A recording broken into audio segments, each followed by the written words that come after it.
Coming up on AEA Amplified, Honeywell's Global Business Aviation Outlook shows strong growth for business aviation over the next decade. From the Aircraft Electronics Association, this is AEA Amplified, a podcast for aviation's technology experts, with your host, Jeff Hill. Hello, friends, and welcome back to another episode of AEA Amplified. As always, it's sponsored by Genesis Aerosystems, a Moog company, and a leading provider of autopilots for rotor and fixed-wing aircraft. The Genesis S-Tech 5000 is the latest digital autopilot, providing increased safety plus decreased pilot workload. And it's being certified for Part 23 and Part 25 retrofit aircraft, such as high-performance turboprop and turbine jet aircraft. To learn more about the S-Tech 5000, visit genesis-aerosystems.com. Hi again, everyone. I'm your host, Jeff Hill, for this October 16th, 2022 edition of AEA Amplified. And we have some breaking news to share on this Sunday evening as Honeywell has just released its 31st annual Global Aviation Outlook. And we are on the eve of the NBAA Business Aviation Convention in Orlando, Florida. And I am joined from Orlando here by the architect behind the report who has all the details. His name is Javier Jimenez Serrano, and he is the Strategy and Market Research Manager at Honeywell Aerospace. Javier, thank you so much for being with us on a Sunday night in Orlando here on AEA Amplified. And let me begin by just letting you introduce yourself first to our listeners and tell us a little bit about your personal aviation story, how long you've been with Honeywell, and what your primary responsibilities with the company are. Very well. Thank you for that introduction, Jeff. You said my name beautifully, Javier Jimenez Serrano. Yes, manager at Honeywell Aerospace. You want me to start with my personal aviation story. Like you might be, and some of your listeners, I am an aviation geek.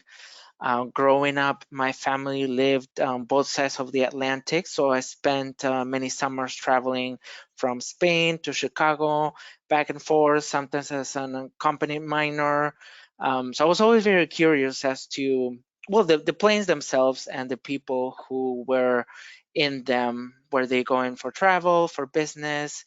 All very interesting. I've been in Honeywell for about 3 years now. Before that, I was an aviation consultant in New York. And before that, I was a field engineer. My geekiness took me to engineering school. I thought I'd be a researcher in aerospace engineering, but no, it turns out that econometrics and business are a little bit more interesting for me. My primary responsibilities at Honeywell are to look after the business aviation forecasts. That includes deliveries of new aircraft, looking at the fleet, flight hours, how the fleet is utilized, as well as our strategy in business aviation. Very good. That's an awesome career story there, and certainly happy to have you there with Honeywell. And before we dive into some of the details of this report, I'm curious if you could you describe maybe the methodology behind how you gather the data, how you collect it, where it comes from, and also maybe how long it takes to put together? Yes, I can do that. So the report is comprised of two parts. One is a survey of operators, and the other part is an econometric study.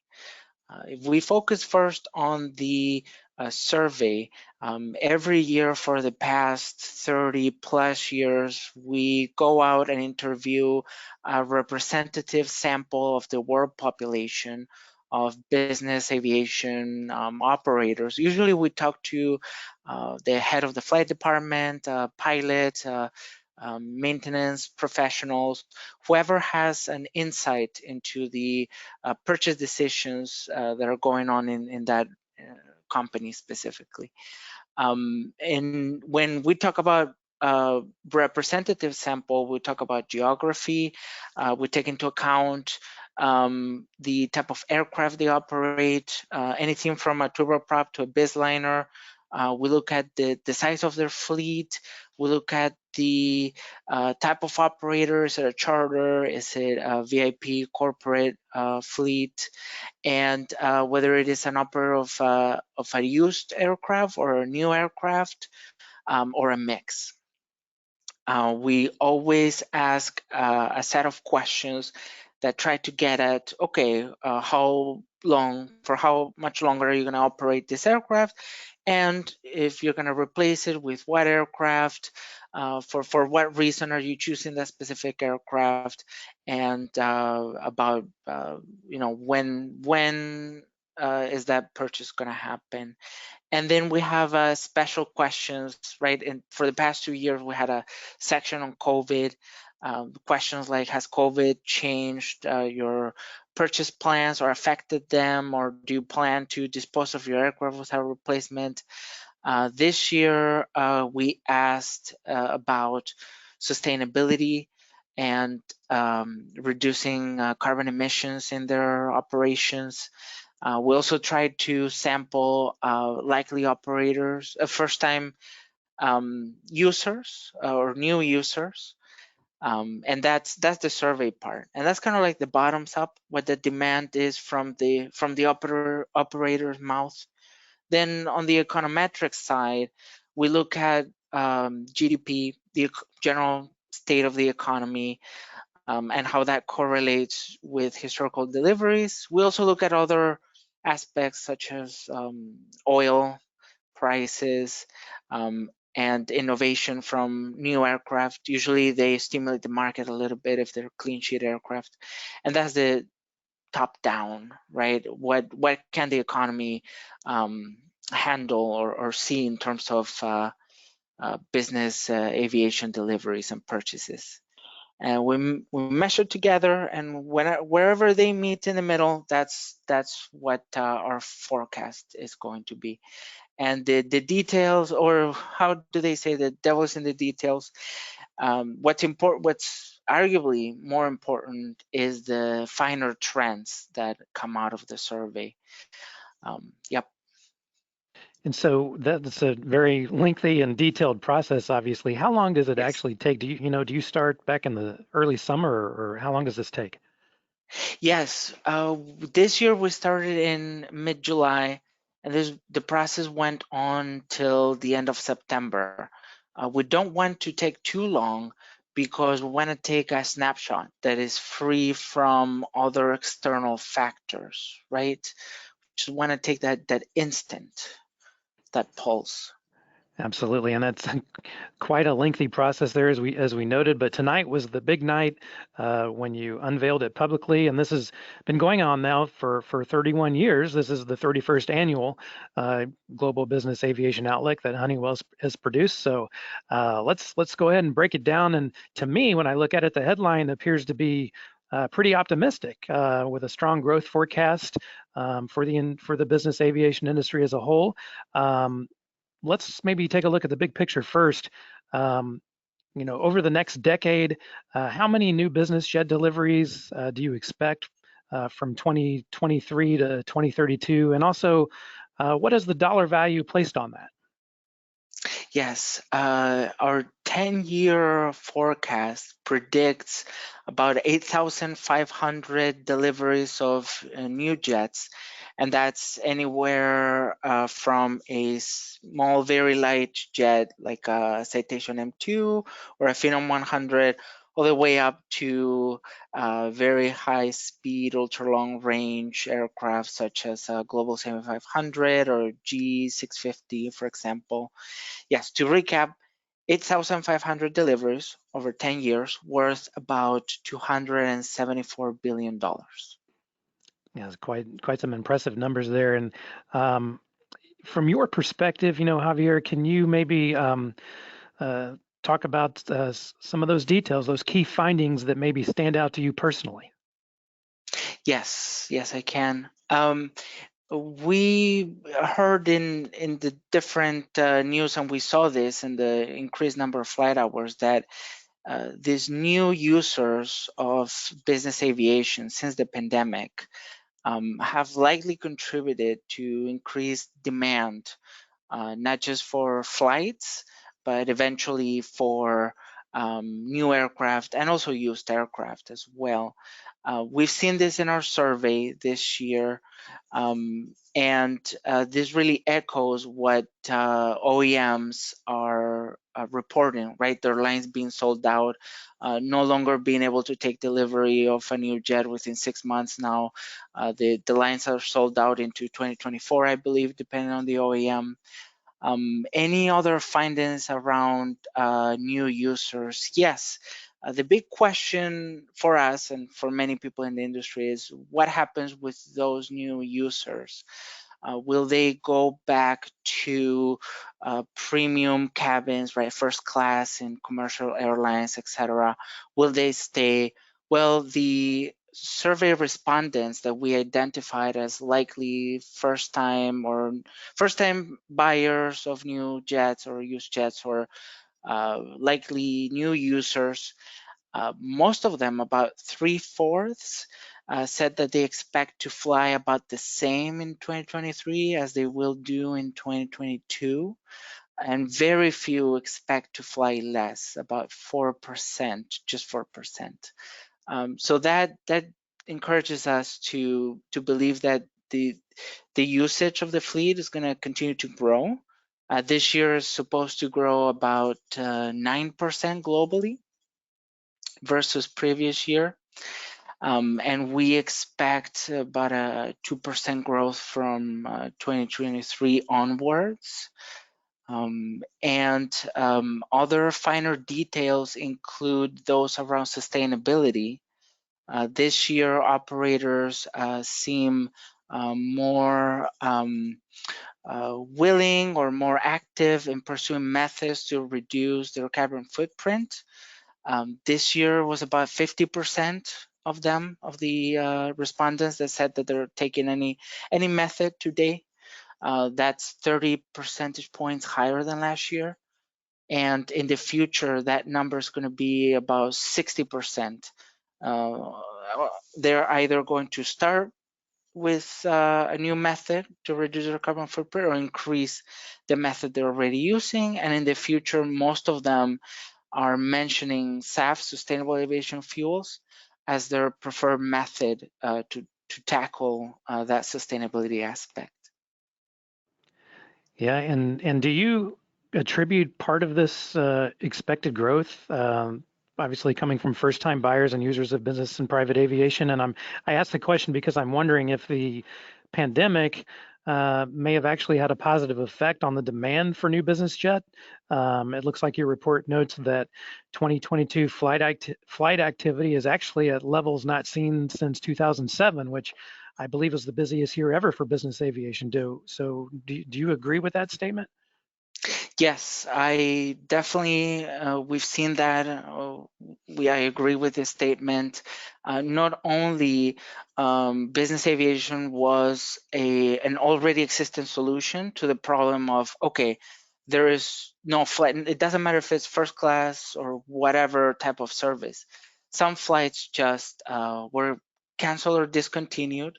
And they're coming back now, but at that point, some routes were not available. And also there was a big concern about who was in the cabin. Were there any infected people, etc. Really, it was about control and the safety of the air quality. And again, business aviation presented a solution that was already there. Nobody had to invent it.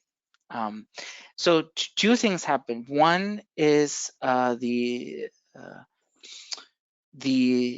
consumer itself, and another one are the other thing that happened is that the operator, the charter operators, fractionals, or even some managed fleets that decided to do a little bit more chartering than in the past, they increased accessibility, right? They got smarter in how they allowed people to book. You started to see more jet card programs. You started to see operators advertising empty legs. So I think on the supply side, operators also got smarter they realized that they could increase the utilization of the aircraft they already had as well.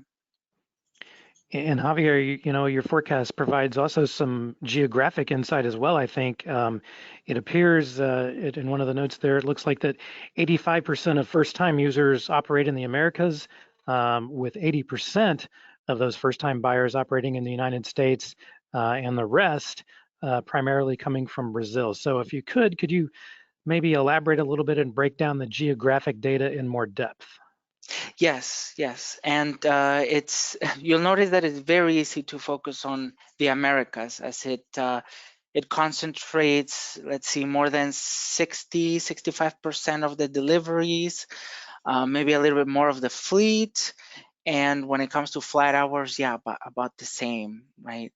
And if you include Latin America, that in terms of flights, then that's probably closer to 65-70%.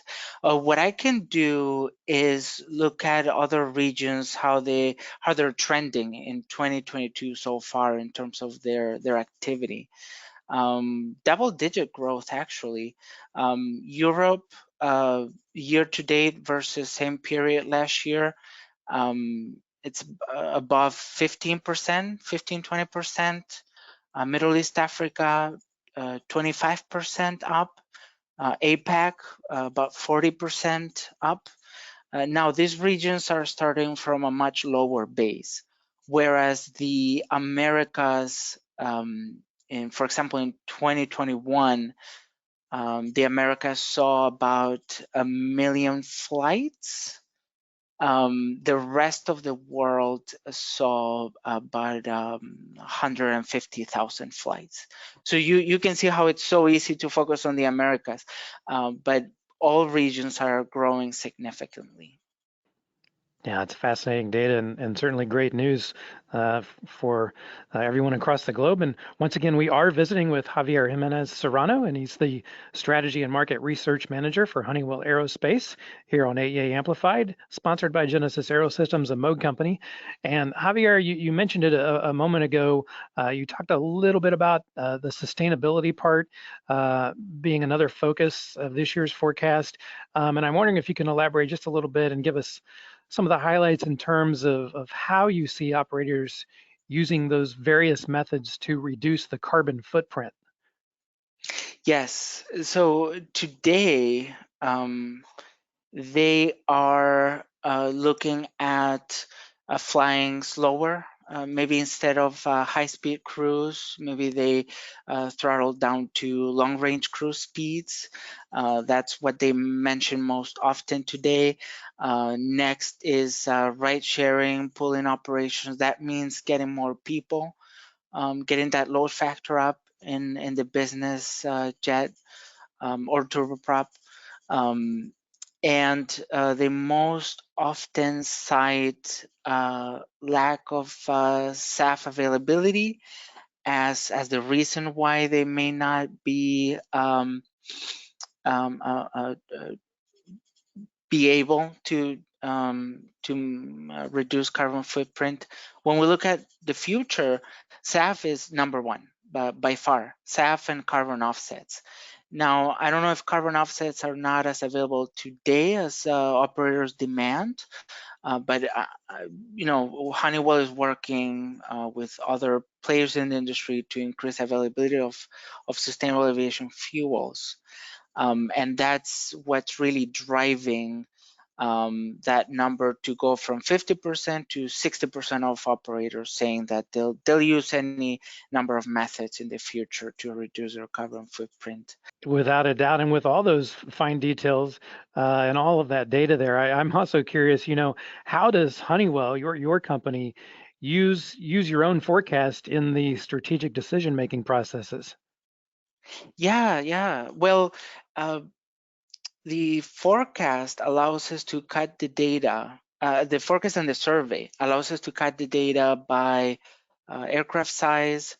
That's something we look at. Our operators, owners trading up. What segment is going to be more attractive? What are the new clean sheet designs doing to the overall market? Are they stimulating it? By how much?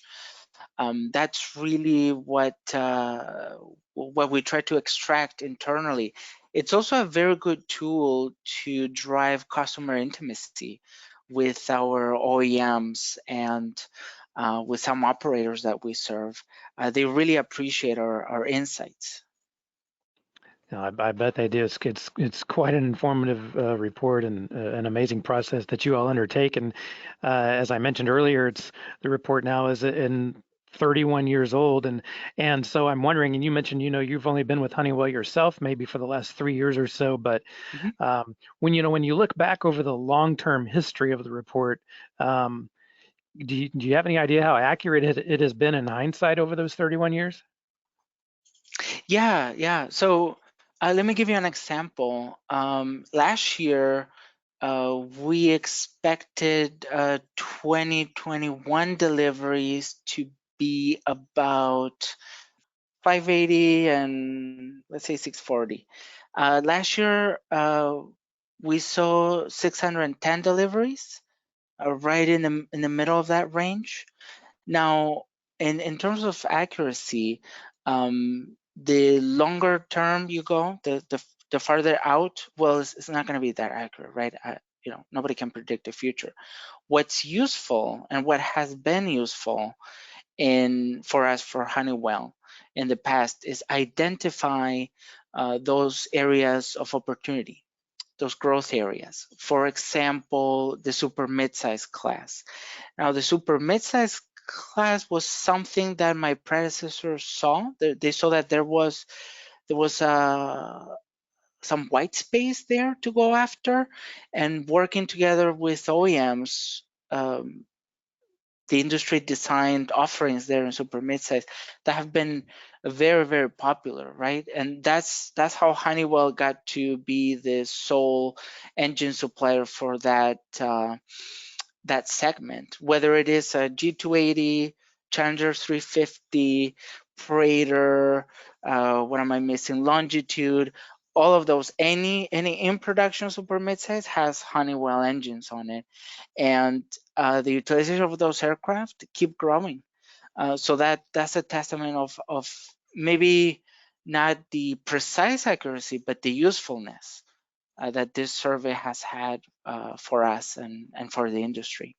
No doubt about it. It's, as you said, it's very difficult to predict the future. Nobody can do it, but it sounds like you guys are on top of it as best you can, and has been quite accurate when you look back in hindsight, and has certainly helped with your company's decision making, and I'm sure others as well. And so, before we let you go, I very much thank you for your time. But are there any other interesting nuggets to point out from your perspective that you see, or any other items that you'd like to mention?